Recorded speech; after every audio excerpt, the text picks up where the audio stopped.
Hello friends, आज के training session में आपको मैं एंडोरा की ड्राइवर सब असेंबली के बारे में बताऊंगा। जैसा कि आप देख रहे हैं कि एंडोरा की ड्राइवर सब असेंबली का कार्य चल रहा है। कोई भी कार्य करने से पहले आपको 5S का ध्यान देना है, यानी आपको अपने कार्यस्थल की साफ़ सफाई करनी है और ध्यान देना है कोई भी दूसरे प्रोडक्ट का मटेरियल आपके टेबल पर ना हो और लाइन पूरी तरह से ड्राई अप होनी चाहिए।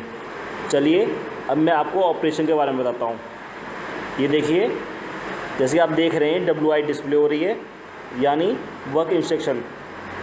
ये आपको बताती है कि आपको अपने कार्य को कैसे करना है। चलिए ये देखिए, ये ऑपरेटर कैसे ड्राइवर प्लेट में 3 पोल कनेक्टर, LNE टैग और M3216 के स्क्रू को इसमें लगा रही है।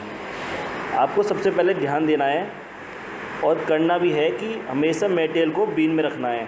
कोई भी मटेरियल बाहर ना गिरा हो, इससे हमारा शॉर्टेज की दिक्कत आ सकती है। इसलिए हमेशा कोई भी मटेरियल बीन में होना चाहिए। ये देखिए, ये कैसे M3216 के स्क्रू को उसमें लगा रही है। नेक्स्ट ऑपरेटर एक फिक्सर की मदद से सबसे पहले उस पर नट रख रही है। नट रख के देखिए, अब वो स्क्रू ड्राइवर की हेल्प से उसको टाइट कर रही है।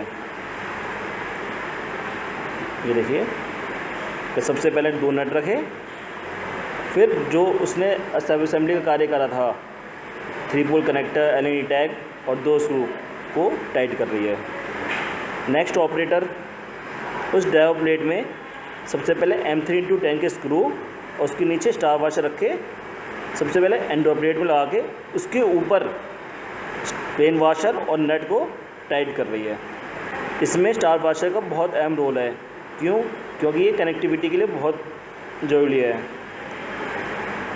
इससे कहीं भी लूज फिटमेंट नहीं होता है स्टार वाशर की मदद से। अब देखिए, ये नेक्स्ट ऑपरेटर इस ड्राइवर को इस ड्राइवर प्लेट में लगा रही है और ड्राइवर प्लेट लगाते समय ध्यान देना है कि ड्राइवर प्लेट में बारकोड लगा होना चाहिए। अगर यदि बारकोड नहीं लगा होता है, उसको रिजेक्शन बीन में रख दी जाए। अगर वो आगे चले आता है तो वो हमारा रिजेक्शन हो जाएगा। इसलिए इस बात का ध्यान देना है कि ड्राइवर प्लेट में बारकोड होना चाहिए। अब देखिए, नेक्स्ट ऑपरेटर उसमें एक M3210 का स्क्रू स्टार वाशर की हेल्प उसमें ड्राइवर प्लेट में लगा रही है और उसके ऊपर स्टार वाशर और नट का फिटमेंट कर रही है। ये देखिए, ये उसमें फिटमेंट कर रही है और ध्यान देना है कि ड्राइवर हमेशा उल्टा ना लगे। अगर उल्टा लग गया तो ड्राइवर डेड हो जाएगा। अब देखिए, नेक्स्ट ऑपरेटर एक स्क्रू ड्राइवर की हेल्प से उसका फिटमेंट प्रॉपर टाइट कर रही है और इंश्योर कर रही है कि कहीं लूज फिटमेंट ना हो। और ऑपरेटर को इस बात का खास ध्यान देना है कि कहीं भी लाइन पे मिस हैंडलिंग ना हो और पेंडिंग ना लगी हो। ये देखिए, नेक्स्ट ऑपरेटर ये 3 कोर सब असेंबली का वायर इस ड्राइवर में लगा रही है। रेड वायर को लाइन में, ब्लैक वायर को न्यूट्रल में और येलो ग्रीन वायर को अर्थिंग के इनपुट में लगा रही है। ये देखिए, और इस सामने हमारी WI है इस स्टेज की। इसमें वायर की लेंथ सब मेंशन है। चलिए हम अब अगली स्टेज पे चलते हैं।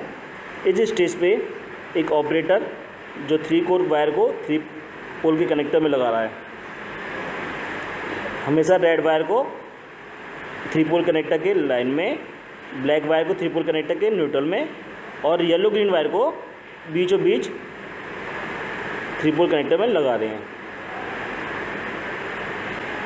ये देखिए, और ध्यान देना है कि कहीं भी स्क्रू का हेड ना ख़राब हो। हमेशा कम टॉर्क पे ही आपको इस स्क्रू ड्राइवर को ऑपरेट करना है। अगर आपको लग रहा है कि हाँ, इसको स्क्रू ड्राइवर का टॉर्क ज़्यादा है, तो आपको इस स्क्रू ड्राइवर का टॉर्क कम कराना है। अब देखिए, नेक्स्ट ऑपरेटर इस 3 पोल कनेक्टर में सोकिंग के लिए वायर लगा रहा है। सोकिंग के लिए हम इसलिए लगा रहे हैं कि हमें सोकिंग करनी है और इनपुट सप्लाई देनी है।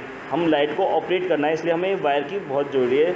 इसलिए हम वायर को लगा रहे हैं और इसमें भी खास बात का ध्यान रखना है कि कनेक्टर ख़राब ना हो।